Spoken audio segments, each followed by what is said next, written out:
जिंदगी देती नहीं है सबको सुनहरे मौके, जिंदगी देती नहीं है सबको सुनहरे मौके, तुझको गुरु मिले हैं बस उनका गुणगान कर, बस उनका गुणगान कर। नमस्कार, मैं प्रवीण तिवारी और आप देख रहे हैं प्रतिपक्ष संवाद। आज मैं आप सभी को अपनी नज़र से कोशिश करूंगा बाबा नीम करौली जी के दर्शन करवाने की। क्यों मैं और दुनिया इनसे प्रेरित है, क्यों कर रहा हूं मैं बाबा जी का गुणगान। अदृश्य, अलौकिक, अद्भुत, अविनाशी, चमत्कारी बहुत कुछ है, पर इन सब से ऊपर है बाबा जी की भक्ति। प्रतिपक्ष संवाद टीम ने छोटी सी कोशिश की है कि आपको घर बैठे बाबा जी के जीवन पर आधारित जीवनी आप तक पहुंचाई जाए। मानव समाज के उत्थान के लिए योगी संतों का समय समय पर इस वसुंधरा में पदार्पण होता रहा है। इसी भूमि पर साधना करके संतों ने संसार में ज्ञान का जो प्रकाश फैलाया, उसकी महत्ता समूचा विश्व जानता है।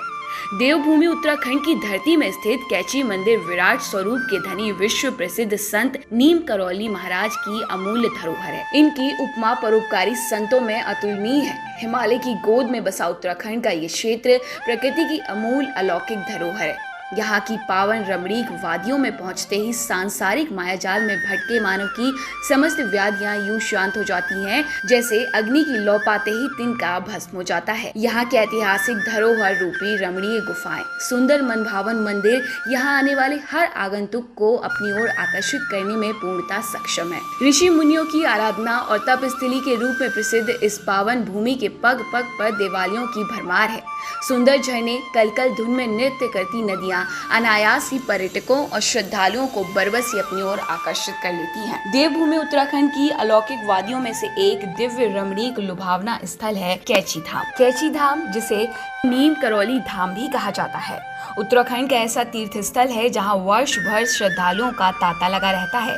अपार संख्या में श्रद्धालु और भक्त जन यहाँ पहुंचकर आराधना और श्रद्धा के पुष्प श्री करौली महाराज के चरणों में अर्पित करते हैं। हर साल 15 जून को यहाँ एक विशाल मेले का आयोजन होता है। भक्त जन यहाँ पधार कर अपनी श्रद्धा और आस्था को व्यक्त करते हैं। बाबा नीम करौली जी के बारे में विस्तार से बताने से पहले आइए आपको सीधे लिए चलते हैं हमारे संवाददाता प्रकाश नैनवाल के पास, जो हमें मिलवा रहे हैं अधिवक्ता कैलाश तिवारी से। 45 और 50 के बीच में कोई किसी सन में इस बीच में ये वाकया रहा होगा।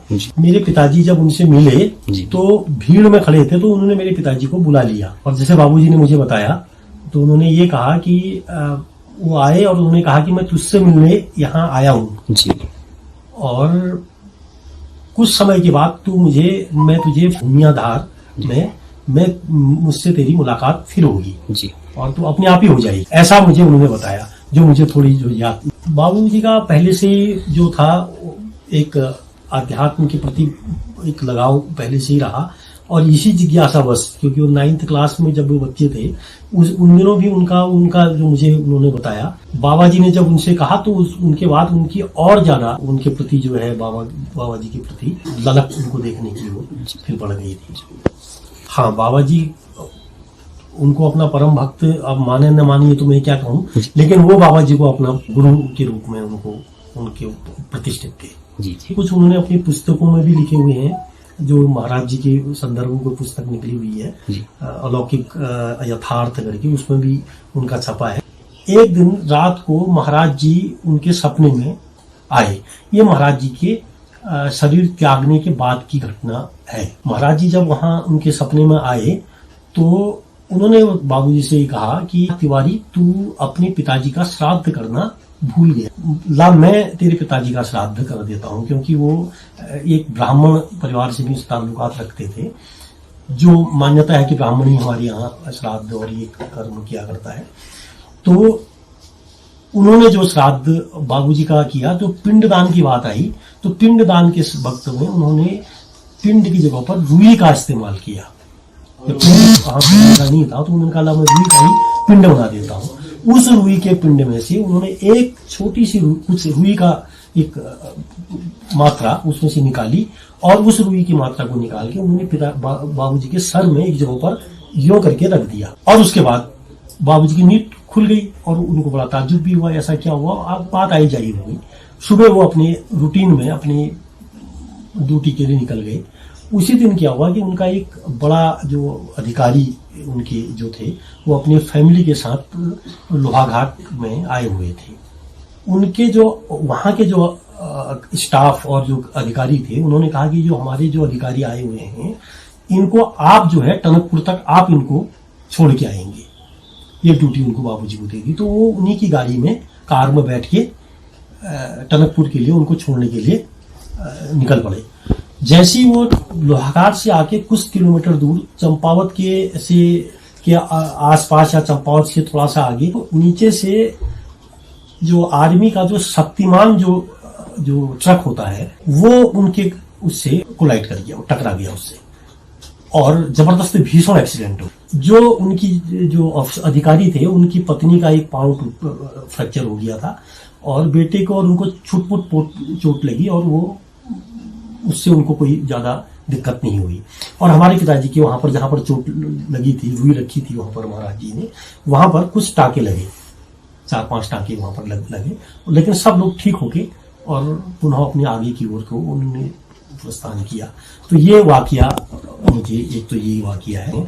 ये श्रद्धा का प्रश्न भी है कि आप कैसे उसको लेते हैं, लेकिन हमारे पिताजी की अगाध श्रद्धा अपने गुरु के प्रति रही है। ये श्रद्धा जो है, श्रद्धा किसी चीज में अत्यधिक श्रद्धा जो है विश्वास पैदा कर देती है।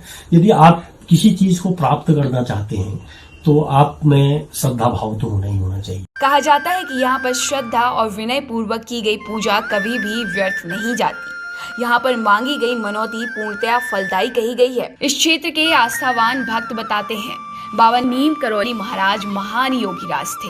जनपद नैनीताल की सौंदर्यशाली वादियों में स्थित कैची धाम का मंदिर समस्त उत्तराखंड सहित देश विदेश के तमाम श्रद्धालुओं की आस्थाओं का केंद्र है। आइए अब आपको सीधे लिए चलते हैं अलीगढ़ से कौशल शर्मा के पास। बाबा जी की भक्ति से उनकी ज़िंदगी बदल गई और अब वो बाबा जी की मूर्तियां बनाकर उनकी भक्ति का प्रचार प्रसार कर रहे हैं। अगर आप भी प्राप्त करना चाहते हैं बाबा जी की मूर्ति तो आप उन्हें फ़ोन पर संपर्क कर सकते हैं। उनका नंबर 9368123456। बाबा जी की ऐसी बहुत सी घटनाएं हैं जो मेरे साथ हुई हैं। उनमें से एक घटना है जो मैं किसी काम से अपने भाई की गाड़ी के साथ टावर पे जा रहा था। वहीं अचानक क्या हुआ, साइड ज्योति गांव में थी तो गाड़ी को बैक करते समय गाड़ी के दोनों पिछले पहिए करीब 2 फीट गहराई में नीचे उतर गई और जिस कारण गाड़ी को खेत से निकाला नहीं जा सका। फिर लाख कोशिशों के बाद भी गाड़ी वहाँ से नहीं निकल पाई। गांव वालों का सहारा लिया लेकिन गाड़ी नहीं निकल पाई। फिर अचानक क्या हुआ, मेरी टीम गाड़ी के पीछे धक्का लगा रही थी, साथ में मैं भी था। तभी मेरे गले में पड़ा हुआ बाबा जी का लॉकेट मुझे गाड़ी के पिछले मिरर में दिखाई दे गया और मैंने बोल दिया कि अब गाड़ी निकल गई, अब घबराने की कोई ज़रूरत नहीं है। फिर अचानक ड्राइवर ने तुरंत रेस देते ही गाड़ी बिना किसी रुकावट के एक झटके के साथ ही वहाँ से निकल गई। ऐसी बहुत सी घटनाएं हैं जो बाबा जी के चमत्कारों में शामिल हैं, मेरे साथ हुई हैं और आगे भी होती रहेंगी, क्योंकि इन सब बातों से प्रतीत होता है कि बाबा कितने दयालु हैं। सवाली के समीपस्थ स्थित इस मंदिर की स्थापना को लेकर कई रोचक कथाएं जनमानस में खासी प्रसिद्ध हैं। बाबा नीम करौली महाराज की अनुपम कृपा से ही इस स्थान पर मंदिर की स्थापना की गई। कहते हैं कि साल 1962 के आसपास श्री महाराज जी ने यहाँ की भूमि पर कदम रखा था और उनके चरणों की आभा पाकर भूमि धन्य हुई। जब वे सन 1962 के लगभग यहाँ पहुँचे तो उन्होंने अनेक चमत्कारिक लीलाएं रचकर जनमानस को हतप्रभ कर दिया। 25 मई 1962 को हुआ कैची धाम में। यद्यपि बाबा जी ने यहाँ आने के लिए बहुत पहले यहाँ के एक ग्रामवासी को कह दिया था कि मैं स्वयं के लिए वहाँ आऊँगा, और आए वो करीब 20 साल बाद। ये घटना कही के बाद सन 42 में कहा था, सन 62 में कैची धाम आए और तत्परांत फिर यहीं रहे। काफ़ी आए गए फिर इस रूपरेखा निर्माण सब यही बना। सबसे प्रिय वस्तु तो आध्यात्मिक दृष्टिकोण से देखा जाए तो बाबा जी को हनुमान जी की भक्ति सबसे अधिक प्रिय थी। हनुमान जी चालीसा के लिए बहुत अधिक लोगों से कहा करते थे और बड़ा प्रसन्न रहते थे उसमें। शुद्ध हृदय, निर्मल मन जिसको कहते हैं, वही ऐसे ही व्यक्तियों का खूब बाबा सम्मान भी करते थे और बड़ा प्रसन्न रहते थे ऐसे लोगों से देख के। तो और इसके अलावा लव, सर्व, रिमेंबर, ये 3 ऐसे सूत्र थे। लव मतलब सब प्राणियों से प्रेम करो, सर्व उनकी सेवा, उनको जिस प्रकार से भी हो सकता है सेवा कई प्रकार से होती है, आर्थिक, सामाजिक, अन्न की और धन की, किसी प्रकार से भी सेवा करो। लव, सर्व, रिमेंबर, और रिमेंबर मतलब ईश्वर को हमेशा याद बनाए रखो। एक चमत्कारिक कथा के अनुसार माता सिद्धि व तुलाराम शाह के साथ बाबा नीम किरौली महाराज किसी वाहन से जनपद अल्मोड़ा के रानीखेत नामक स्थान से नैनीताल को आ रहे थे। अचानक वे कैची धाम के पास उतर गए। इस बीच उन्होंने तुलाराम जी को बताया कि श्यामलाल अच्छा आदमी था। उन्हें ये बात अच्छी नहीं लगी क्योंकि श्यामलाल जी उनके संबंधी थे। भाषा में था के उपयोग से वे बेरुखे हो गए। खैर, किसी तरह मन को काबू में रखकर वे अपने गंतव्य स्थल को चल दिए। बाद में उन्हें जानकारी मिली कि उनके संबंधी का हृदय गति रुकने से निधन हो गया। कितना अलौकिक दिव्य चमत्कार था बाबा नीम करौली महाराज का कि उन्होंने दूर घटित घटना को बैठे बैठे ही जान लिया। इस तरह की अनेक चमत्कारिक घटनाएं बाबा नीम करौली महाराज से जुड़ी हैं। इसी तरह 15 जून 1991 को घटी एक चमत्कारिक घटना के अनुसार कैची धाम में आयोजित भक्तजनों की विशाल भीड़ में बाबा ने बैठे बैठे इस तरह निदान करवाया कि जैसे यातायात पुलिसकर्मी घंटों से नहीं करवा पाए। थक हार कर उन्होंने बाबा की शरण ली। आखिरकार उनकी समस्याओं का निदान हुआ। ये घटना आज भी खासी चर्चाओं में रहती है। इसके अलावा एक बार यहाँ आयोजित भंडारे में घी की कमी पड़ गई थी। बाबा जी के आदेश पर नीचे बहती नदी से कनिस्तर में जल भरकर लाया गया।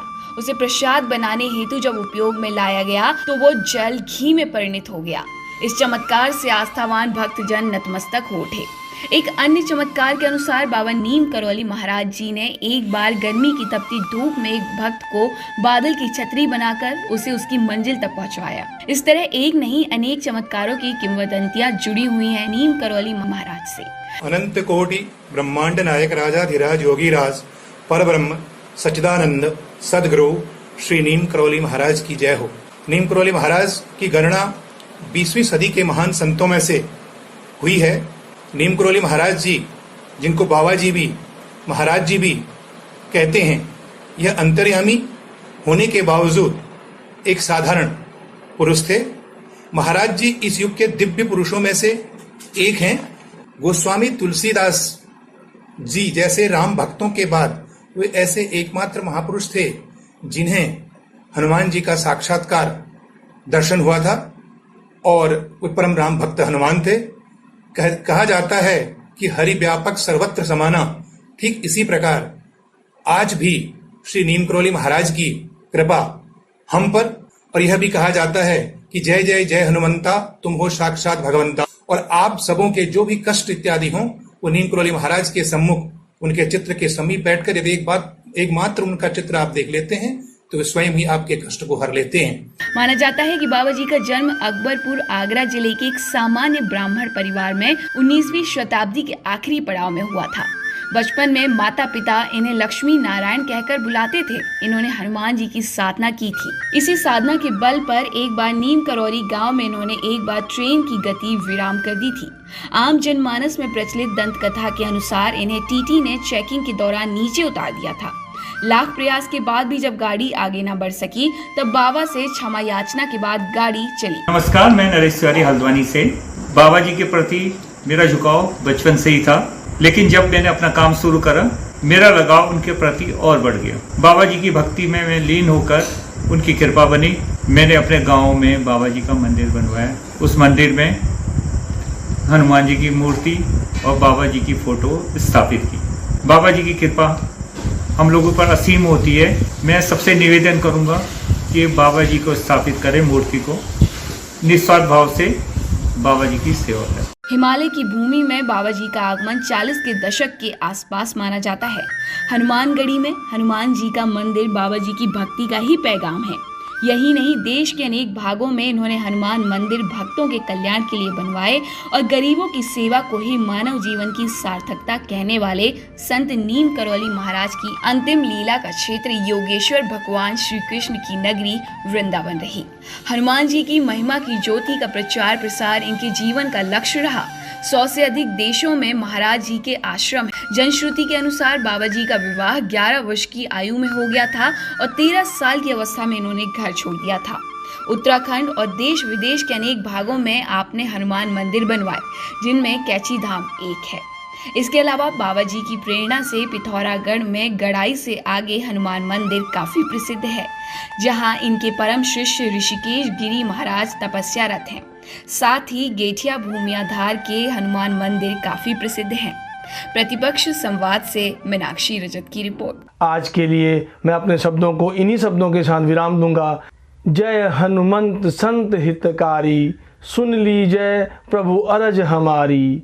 जन के काज विलंब न कीजय, आतुर दौरी महासुख दीजय। धन्यवाद।